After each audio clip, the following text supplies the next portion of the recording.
It's really like a buddy comedy, you know what I mean? It's really light, and two grizzled veterans finally, getting through to each other and then walking off into the sunset.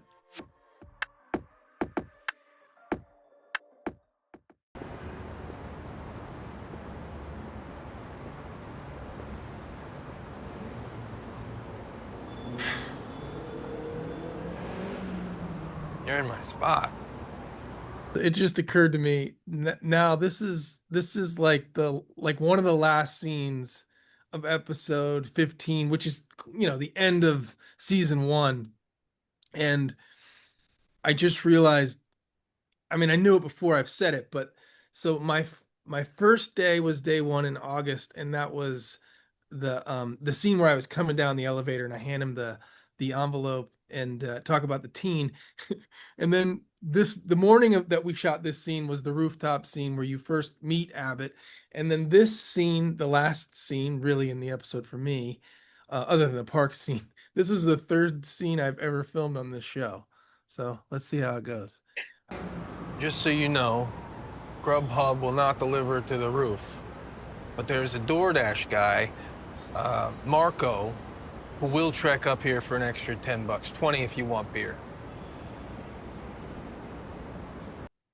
I think that was an attempt at a joke. That's what I decided. I don't think Marco's real. A lot of people ask me that question.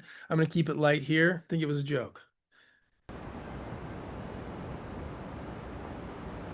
Nice speech down there. Wish I had given it. No, you don't. No, no, but glad somebody did. All right. So I remember before we started shooting the scene, we both looked at Scott, who was up there with us, and John, and we were like, so this speech we're talking about, what did he say? And Scott said, don't know. Haven't written it yet. So we just kind of like we're playing, right? You're just sort of present in the moment. You assume that it was going to be a meaningful speech. Now we know it was, having done it like 5 or 6 months later.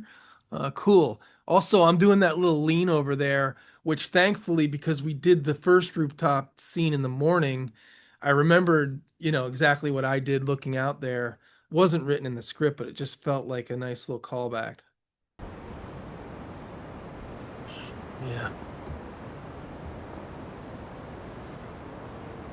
I think I finally understand why I keep coming back now. It's in our DNA. It's what we do. We can't help it. We're the bees that protect the hive. Maybe you, not me. What are you talking about? You know damn well what I'm talking about. I broke. You didn't break. You didn't break. I shut down. The moment everybody needed me the most, I wasn't there. Couldn't do it. I choked. For what? For 40 seconds? 3 minutes? 10 minutes? So f***ing what? We all have that. That is what happens when you're in a war and nothing makes sense. Well, we survived as a species because we learned how to cooperate and communicate. So when we're in the middle of killing each other, it defies the very logic of our existence. Your brain starts to short circuit. All you can do is focus on the medicine. The medicine's the only thing that saves the patient and your sanity. I'm gonna need a drink if you keep talking. You get what I'm saying, right? You rock that down there tonight. Yeah? You rocked that down there tonight. It's really cool the way that John put this scene together, because it really is a scene, it mirrors that first scene where they never really look at each other. I mean, ever. And then, this is another scene where Abbott shows up. It's kind of a reverse of what was set up in the first scene, except for now now Robbie is literally standing in Abbott's position, and Noah's just doing such beautiful work, and the way it's filmed is so fantastic because it's kind of like in front of us. You're seeing two guys not really able to, I mean, look at each other. Robbie doesn't want to look at him. A couple of things were happening that day. There was a big delay, so I felt for Noah because I just have been in a situation where I've had to like keep the emotional stamina up for an extra long time. And there was a lighting issue. You know, our show basically up until that point was only inside with, with the lights, the overhead lights. Now we're outside doing a night scene. So there was some issues, and he had to keep that stamina going, which is never easy. But I really do think that this part where uh Abbott, it was my goal to get him to look at me. So finally, there's a moment there where it happens, and I think it really pays off, where they actually do make contact. Not easy with Robbie. He doesn't like to look at you. We all did. Now that is a compliment. Accept the damn compliment for once. What if we just didn't talk for a minute? I'm just trying to help. I know. I appreciate you. Still talking. Sorry.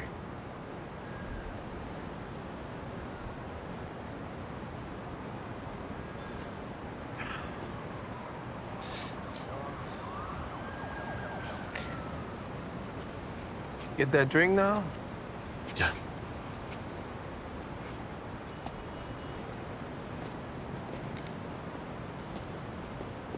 It's really like a buddy comedy. You know what I mean? It's really light, and two grizzled veterans finally, getting through to each other and then walking off into the sunset.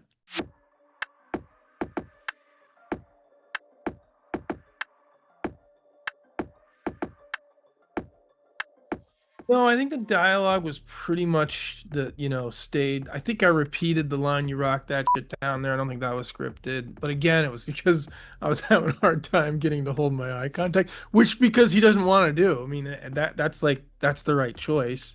Um, but it made it, seem like something was happening. There's, just a little bit of the overlap at the end where where Abbott's trying to make him laugh. There might have been a little bit of looseness with the lines. But no, I mean, it pretty much came off as written. And again, this is just a perfect example of you don't have to know everything in terms of all that happened before to get to where that was, for it to be a successful scene that works perfectly within the context of the show. Sometimes actors think they need all the information, and honestly, sometimes it's important not to, because you get out of the way of thinking too much and just exist in the space that in this relationship. And I believe that relationship, they have such chemistry and such unspoken just understanding of each other, and it comes off really well. And I think it's a great scene.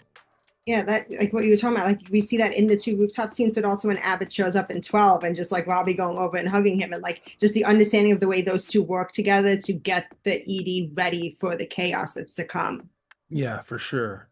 I think too, Abbott, he he lands, and he's only in season 1 for 4 hours, out of the 15, but you come away from it sort of seeing him as a regular. I feel very associated with the show.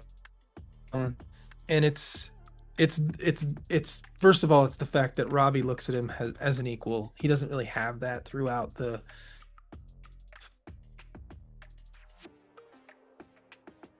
but also because he's presented in such a way in that first episode, and he hands off the letter, which keeps him alive through another episode. He talks about the teen, which keeps him alive. He talks about the Kraken. So even though Abbott isn't there, his his experience is there and what he needs is there, and he doesn't really even explain it to Robbie. You know what I mean? It's very like, I get there's this teen coming back. He doesn't say to Robbie, "Look, I fudged the numbers." He knows that giving it to Robbie, that Robbie and him don't speak. They speak the same language. They're both kind of the same sort of attending, and he trusts that Robbie's going to make sure what that teen needs gets done.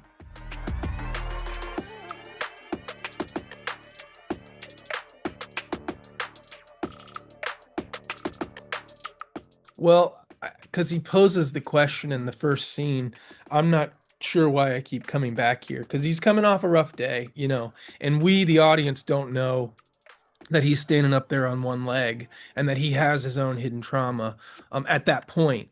And so there's other things that are underneath Abbott that we all that we don't know, that I don't even know, but they're there. They're there. I know Scott knows what they are, and they will be revealed. But he's a guy who, in that moment, is questioning, his purpose. But I think through the mass casualty event and seeing a colleague who he has tremendous respect for, suffer from combat fatigue in a way, which Abbott has seen, and then sort of, ushering this way of doctoring with the younger residents and new interns. He understands what his purpose is, and he says it there at the end that we're the bees that protect the hive, and what it really comes down to is the medicine. And that's what this show is. We don't really spend a lot of time talking about what marks to hit or this, if I'm in my light. It's always been about the medicine. Medicine is number one on this show, and we sort of work outwardly from there. So Abbott understands his purpose, and there's tremendous comfort in knowing what your purpose is. So I think that at the end of this episode, you're seeing a fully formed character in an interesting way that you didn't expect. Whereas our number one, our Robbie, is the one that needs to do the work, which we're going to find out more about in season 2.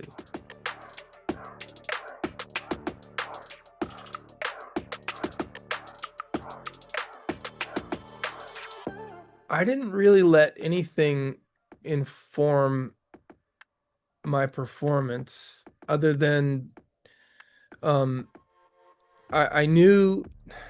just knew that he had hidden trauma, right? And the wedding ring is because he's widowed, and he just hasn't really let that stuff go, which I knew. In fact, I'm the one that asked for the wedding ring, and so it's there. It didn't really. The only thing I was super conscious of was I knew that I wanted a character who was calm in the face of chaos, because I've seen paramedics work, and I've seen like firefighters show up, and they're just so like, they just don't rush, and that was sort of like the most important thing about how I kind of wanted him to seem when these things were happening. So I don't know if that answers your question or not, but and also like just the other thing too is like, we didn't want to draw too much attention to the fact that there was like some sort of physical attribute, pointing at him being a single leg amputee, because this is a surprise, and I also don't think that it's it should define him, because that's not what defines him. It is a part of him, and he's but it doesn't shape who he is. It is not his, it is not something that he wears as like a flag. Like, I need, this is just a guy who's very competent. So, I love all of the characters on the PITT. I love them, flaws and all. And it's the writing. The writers have done such a wonderful job of shaping each character with such a strong point of view that we can all identify with.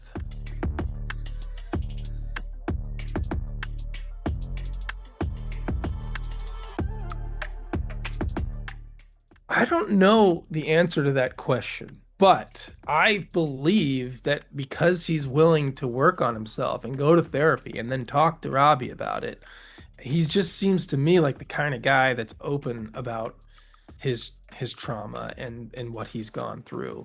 And you know, I respect that. I think that there's not a lot of guys on TV that are willing to, to show an audience that it's cool, man. You can go, you can talk to your therapist, you can talk about it. It's fine. It's not something that you should be ashamed of. Um, so I think that that's, I think that that's a character that is happy to talk to Dr. Mohan over over a pigtail catheter about his feelings.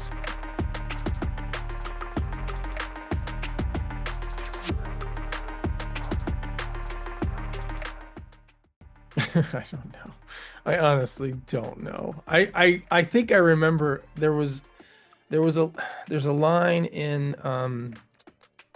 I think it's 12 when no, I think it's 13 actually. He helps out with the neck wound and he's got like the crite kit. And then she's like, "What else do you have in that go bag?" And he's like, "Oh, you'll see. Wouldn't you like to know?" or something. It's just like that's clear. He's clearly flirting. I thought it when we did the table reading and everybody kind of like raised their eyebrows. And then I think somebody was like, "Oh, that's creepy. That's gross. Like that can't be a relationship." And I was like, "Well, why not?" And anyways, I think it's funny where the response has gotten to. I mean, there's obviously, we as actors are always trying to find things that are behind it, whether or not they're true makes no difference. It just stuff that we have to put into it. I have to put into it to kind of give the scene something, right? Because everybody's got something hidden behind what they're saying. It's the nuance of the character, and so the fact that it has created anything is it makes me laugh.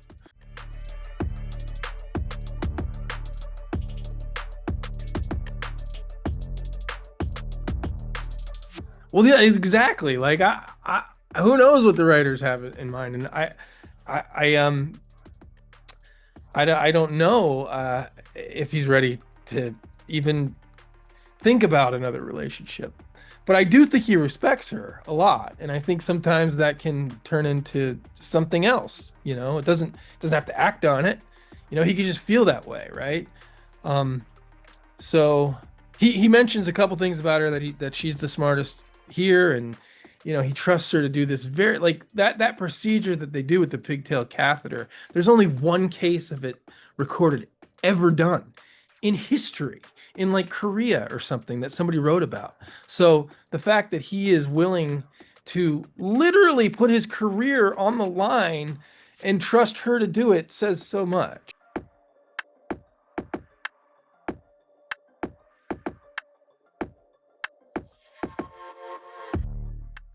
I think it's both. I think there are a certain type of people that decide to work nights, you know. Um Me, Sean, personally, I suck at nights, like around 2 a.m. when I have to like cry or like do a meaningful piece of dialogue. Like it's harder for me to get it out. So I'm not a night person. But I think somebody like Abbott who doesn't sleep great, his mind is always working. He's dealing with this trauma that I think it keeps him distracted. So I think it's suitable. And I think you're right. I think the kinds of cases we see at night are a lot different than we see during the day. Um, so it's like this kind of like unit of misfits at night, and and I hope we explore that. I mean, people want that night shift like spin-off. Yeah, me too. I want it.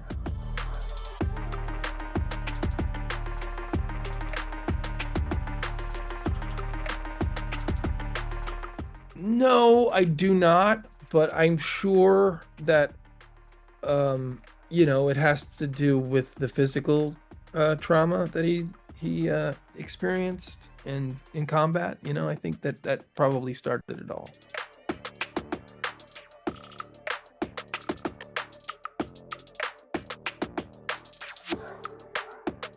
I don't think it has anything to do with it. I think that's like separate for him, and I think that it has to do with just his personal, you know, um, stress and, from what I know of how he lost his wife and how he lost his leg, and I think that he's just sort of dealing with some heavy stuff.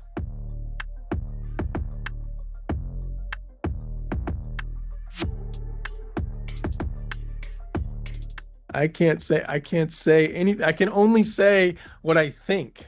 I thought Abbott was flirting with Mohan. I who knows what the writers think. I can only infuse what I think. And our great writers, they could change that like that. So, and like we learned on the rooftop scene, we just have to be open and accepting of what they give us in the moment, which I am.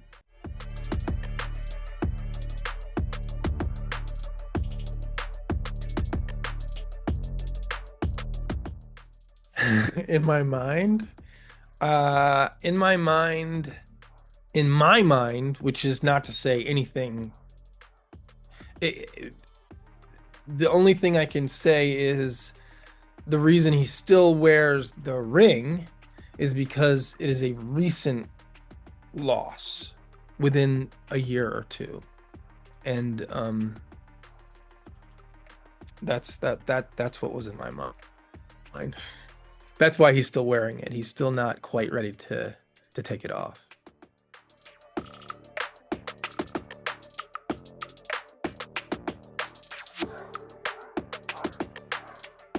I will say this about that. It wasn't that wasn't in the scripts. The first one, that this was Catherine's idea when he's at the young girl, trying to save her when she's no longer when she's out, when he keeps taking blood and using it. And it was Catherine's idea to make eye contact with Abbott, which I thought was a great idea, because she's right. Because up till that point we didn't really have anything together. So, and we would have spent a lot of time together. So that was her idea. And then the other one where he checks in on her, I believe at the end of 14, when he comes out and says, have you seen Robbie like this? That was another one that Catherine requested. And then they put it in the script, which I think is, again, very, very spot on, and a veteran move.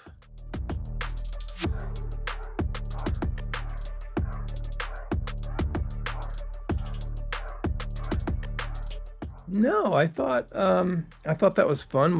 Did I say enough when we were talking? Yeah, you were good. I don't want to interrupt Noah's performance because it's so beautiful.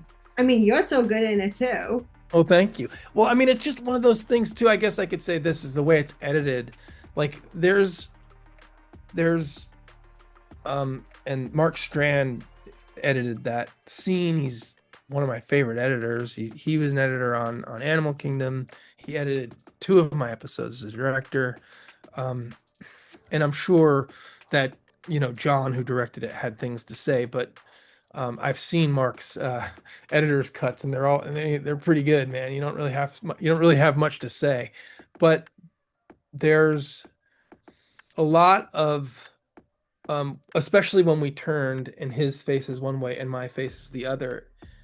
You're on Noah's face while Abbott is talking a lot, which a lot of the times, and the choice might be to put it on the person that's speaking, but it is really Robbie's point of view, and it makes it land so much more.